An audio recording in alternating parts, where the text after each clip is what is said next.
माँ तुम मर नहीं सकती माँ, मैं तुझे मरने नहीं दूंगा। नहीं, तू नहीं मरेगी। उठ।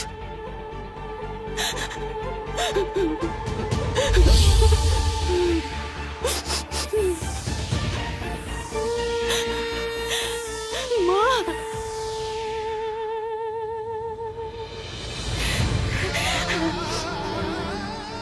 उस दिन मुझे समझ आया कि मेरे पास शक्ति है, किसी मृत को जीवित करने की शक्ति। आई मिस यू माँ।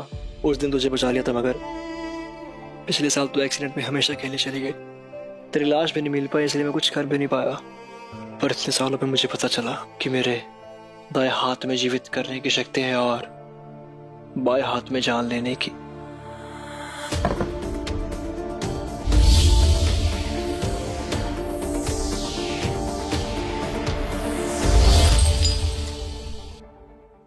अरे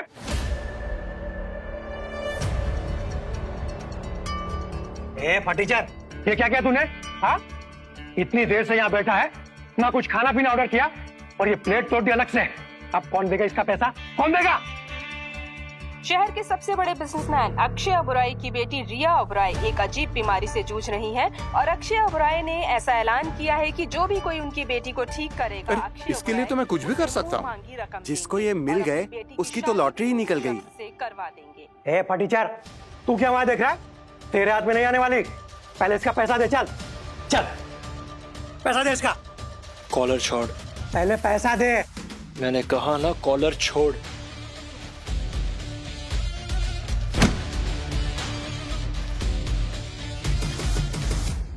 तुमको क्या लगता है ये तुम्हारी नीली पीली एलईडी जैसी आंखें देखकर डर जाऊंगा मैं? छोड़ इसको। भाइयों देखो, इसे गुंडागर्दी कर रहा है। इसका वीडियो बनाइए, वायरल करो इसको। वीडियो बनाइए इसका।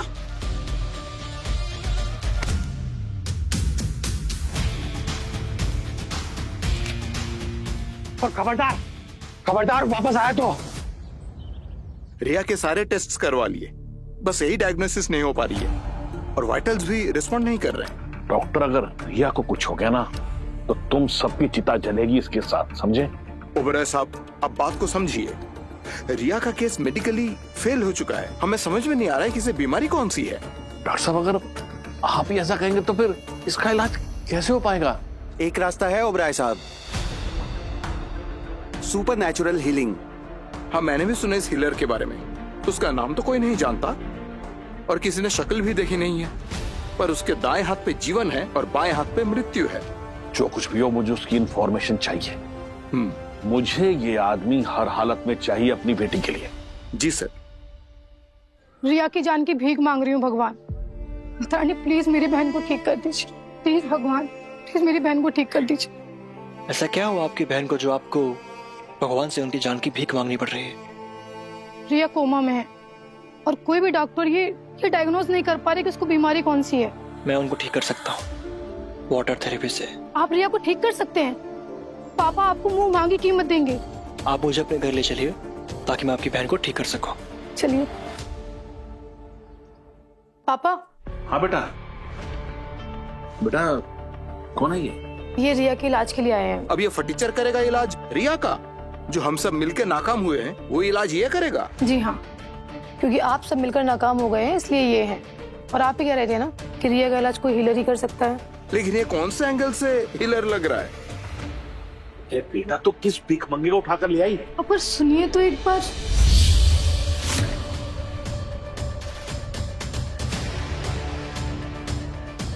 शुरुआत में उनके पांव कांपते रहे, फिर उनकी नाक से खून बहने लगा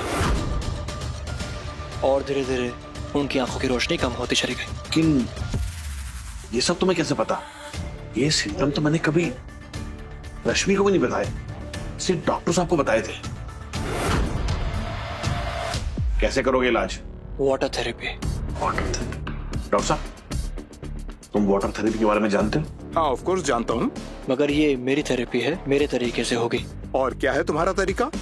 मेरा तरीका, मेरी शर्त। कैसी शर्त? आप लोगों को मुझे और रिया को अकेले छोड़ना होगा बाथटब में। क्या बकवास कर रहे हो? अरे ये कैसा इलाज है? हाँ ओबराय साहब, वाटर थेरेपी बाथटब में होती है। लेकिन तुम रिया के साथ अकेले क्यों रहना चाहते हो? क्योंकि ये मेरा तरीका है। तुम्हारा कोई तरीका नहीं है, ये सिर्फ तुम्हारी साजिश है और हम तुम्हारी साजिश को कामयाब नहीं होने देंगे। निकलो यहाँ से, चलो। पापा, पर अब कोई भी डॉक्टर रिया का इलाज नहीं कर पा रहे हैं। एक बार इस अजनबी को मौका देकर देखते हैं ना। रश्मि, तुम कैसी बात कर रही हो? एक अनजान व्यक्ति के साथ मैं अपनी बेटी को अकेले कैसे छोड़ सकता हूं, जबकि उसकी ऐसी हालत है। देखिए, समय बर्बाद मत कीजिए। रिया की हालत बहुत क्रिटिकल होती जा रही है, हमें जल्दी करनी होगी।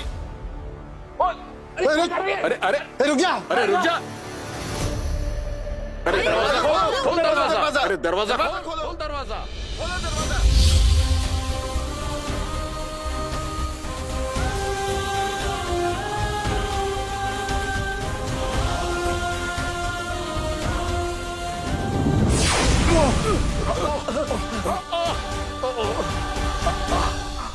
इंस्पेक्टर साहब आइए, मेरी बेटी उस लड़के के साथ उस कमरे में है। प्लीज आप दरवाजा तोड़िए और मेरी बेटी को निकालिए। पता नहीं वो उसके साथ क्या कर रहा है। प्लीज इंस्पेक्टर, ये कोई सर्कस का फ्रॉड है। लाइट शो दिखा के कोमा से जूझ रही लड़की के साथ गलत काम कर रहा है ये।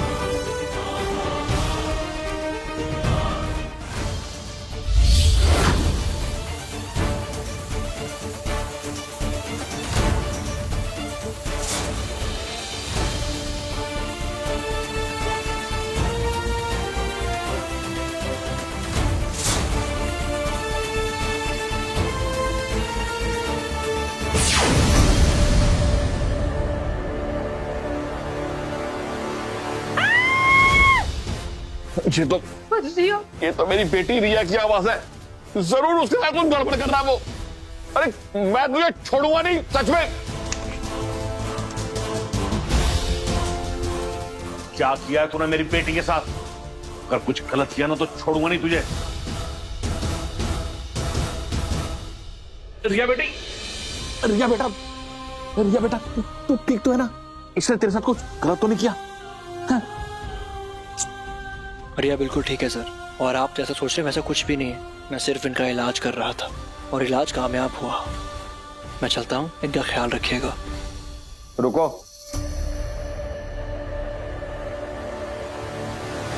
मैंने ये अनाउंस किया था कि जो मेरी बेटी रिया का इलाज करेगा उसे मैं मुंह मांगी रकम दूंगा और उससे अपनी बेटी रिया की शादी भी करवाऊंगा। मैं रकम लूंगा सर, और टाइम आने पर आपको वापस भी करूंगा, मगर मैं रिया से शादी नहीं कर सकता। मैंने किसी और को वादा किया हुआ है।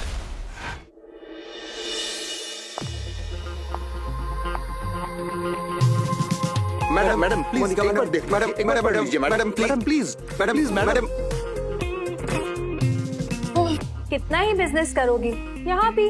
अब क्या करें, मैं जहाँ भी जाती हूँ ऐसे प्रपोजल्स तो मेरे पीछे आ ही जाते हैं।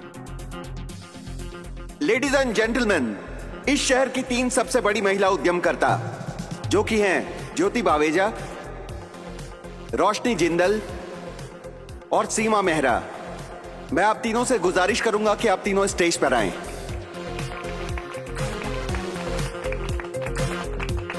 Hello hello hello. शहर की 3 सबसे कामयाब बिजनेस वुमेन, जो इनसे शादी करेगा उनके घर की तो जिंदगी ही बन जाएगी। पर सुना है जिसके लिए इनके घर वालों ने रिश्ता भेजा है वो तो कोई फटीचर है। आपको कॉन्ट्रैक्ट तो मिल गया होगा ओबराय साहब। अजय, मेरे जादुई हीलर, आज से 5 साल पहले तुमने मेरी बेटी रिया को ठीक किया था। तब मैं तुम्हें 50 करोड़ रुपए देना चाहता था और अपनी बेटी रिया की शादी तुमसे करना चाहता था, लेकिन तुमने मेरी बेटी रिया से शादी करने से इनकार कर दिया और सिर्फ 5 करोड़ रुपए लिए, और उस 5 करोड़ के बदले तुम मुझे आज 500 करोड़ का कॉन्ट्रैक्ट दे रहे हो। बात तो मुझे कहना चाहिए ओबराय साहब। जब मुझे जरूरत थी तब आपने मुझे 5 करोड़ दी। मैं शादी कर रहा हूँ ओबराय साहब। हाँ, मैंने सुना है कि तुम्हारे शहर की 3 नामचीन फैमिलियां हैं, बावेजा फैमिली, मेहरा फैमिली और जिंदल फैमिली। उन तीनों की बेटियों के रिश्ते आए हैं तुम्हारे लिए। पर मैं उन तीनों में से किसी के साथ भी शादी नहीं कर रहा। अगर किसी अमीर इंसान की बेटी के साथ शादी करनी होती तो मैं रिया से कर लेता, मगर मैंने आपको तब भी कहा था कि मैंने किसी से वादा करके रखा है और मैं उसी के साथ शादी कर रहा हूँ। रखता हूँ ओबराय साहब।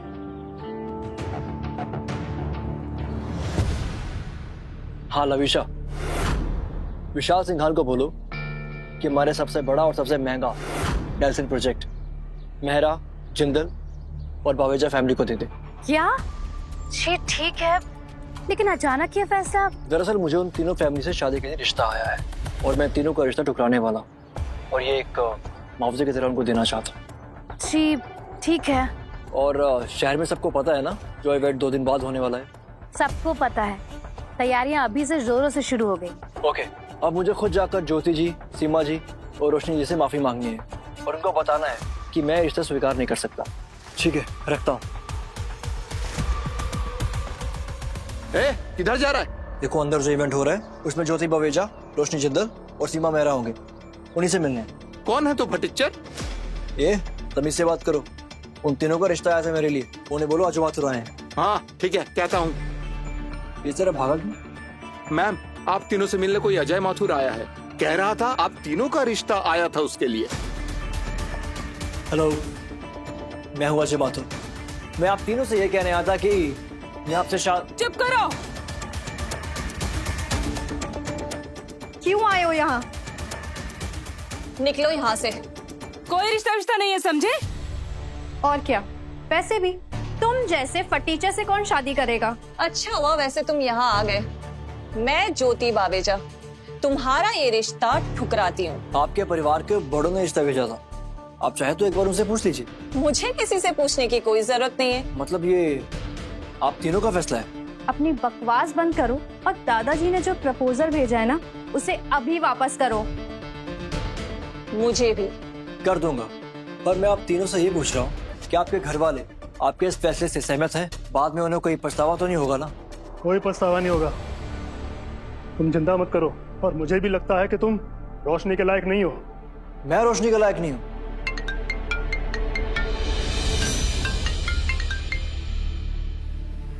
जी सिंघाल साहब। जिंदल साहब, सिंगल ग्रुप ने डिसाइड किया है कि हमारा लेटेस्ट नेल्सन प्रोजेक्ट आपकी फैमिली, मेहरा फैमिली और बावेजा फैमिली को दिया जाएगा। बहुत बहुत धन्यवाद सिंघाल साहब। जी, इस कॉन्ट्रैक्ट की साइनिंग होगी आज से 2 दिन बाद सिंगल ग्रुप के बैंक्वेट डिनर पर। जी जी, हम लोग पहुंच जाएंगे सर।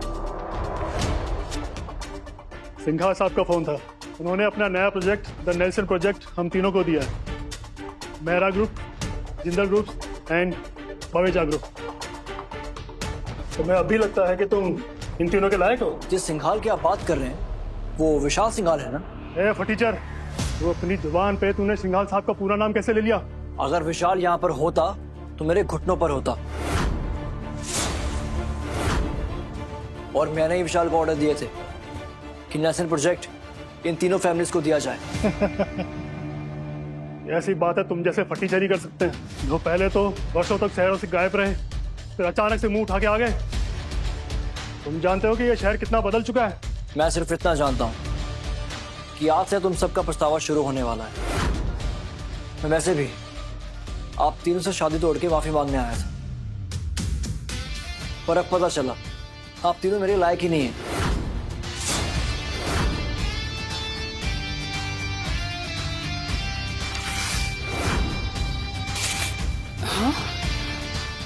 ये रहा आपकी शादी का प्रस्ताव।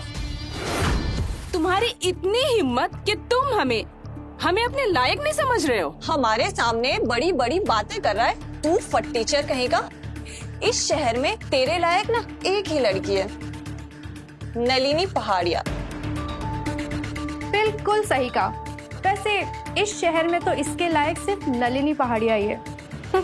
आप तीनों को कैसे पता कि मैं नलिनी से प्यार करता हूँ? तू नलिनी से प्यार करता है? हाँ, इसीलिए आज तक मैंने कोई रिश्ता स्वीकार नहीं किया। उस जैसी बदसूरत लड़की से तुम जैसा फटीचर ही प्यार कर सकता है। 2 साल पहले ना नलिनी की शादी मिस्टर बावेजा के बेटे रोशन बावेजा से हुई थी और शादी के बाद नलिनी ने सुहाग रात मनाने से मना कर दिया। फिर क्या, रोशन ने ना उसका चेहरा ही बिगाड़ दिया।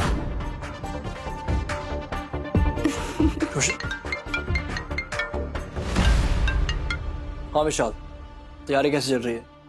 2 दिन बाद सिंघाल फैमिली इवेंट में पूरा शहर नंदिनी के सामने झुकेगा और मैं ऐसा करके रहूंगा।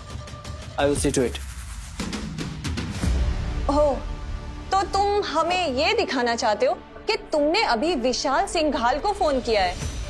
वैसे 2 दिन बाद सिंघाल बैंक्वेट है, ये तो सब जानते हैं।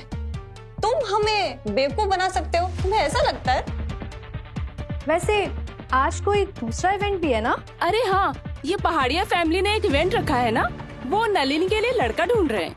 अरे जल्दी से जाओ अजय, कहीं तुम्हारी बदसूरत नलिनी को कोई और ना उड़ा ले जाए। आगे की कहानी देखने के लिए कुकू टीवी डाउनलोड करो और आज ही अपना फ्री ट्रायल शुरू करो।